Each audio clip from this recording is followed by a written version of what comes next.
Matthew Stuckey here from Verity Baptist Church Manila and Verity Baptist Church Pampanga with a quick missionary update. And last week we had 61 salvations, not a bad result. A lot of our door-to-door soul winning, we had less results than normal. But as I've mentioned before, things are picking up in our country. Parks are getting more open. The flood in Marquina set us back a little bit for where we can have big-time success on soul winning. But we're actually going to be going down near that area today. We're going to kind of see how it is. I think people are back in the parks now.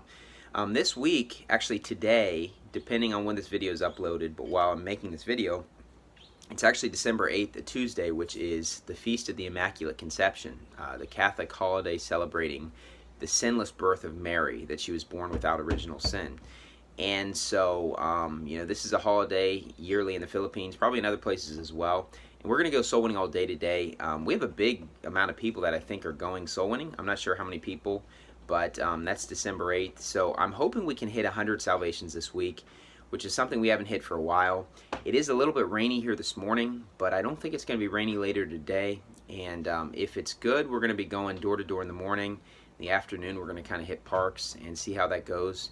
Things are definitely opening up here, though, so we should be getting better results. This Sunday we had, I believe, a record for number of people soul winning since the lockdown started. I think we've had a couple weeks that were better than that way back. But, obviously our church has kind of changed a lot, too. We have a lot of people that have had children and stuff like that. And with restrictions, not everyone's able to go out soul winning. But we had a lot of groups out soul winning, big success. And so it was a great week here. We started the book of Hosea on Wednesdays. You can check that out. Preached a sermon on tithing, my first full-length sermon on tithing, and I showed how it was still a biblical thing to do in today's world. And I also talked about the financial direction of our church, and I encourage you to check that out if you tune into our ministry. The last 20 minutes especially of the sermon, once it's uploaded this week. And I think I actually already uploaded it, but just because I think a lot of people aren't aware of the direction of our church. And I choose not to take a salary from our churches here and to work to provide my own means. And some people might not be aware of that, but you have to understand commercial real estate in the Philippines, especially Metro Manila, is very expensive. And it would be quite a burden for the churches to support me. And so I'm not saying this to complain. I'm happy to be, this is my desire to be in the ministry. And it's pretty similar to a lot of the pastors in the U.S. that are like-minded, that are working to provide their own means. But I will say this: I do think that people that want to be a missionary one day to the Philippines or another area, the old IFB method has a lot of problems with it.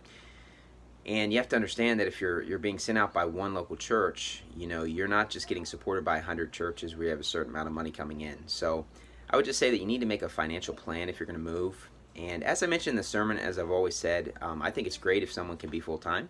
Praise the Lord for that. Nothing wrong with that. In fact, we ended the sermon on 1 Corinthians 9 where I talked about there's nothing wrong with getting paid. But in most situations, a church might not be big enough, or maybe it would be a financial burden, or you might want to use the money for something else where it wouldn't be the smartest choice for the person who's running the churches to be full-time.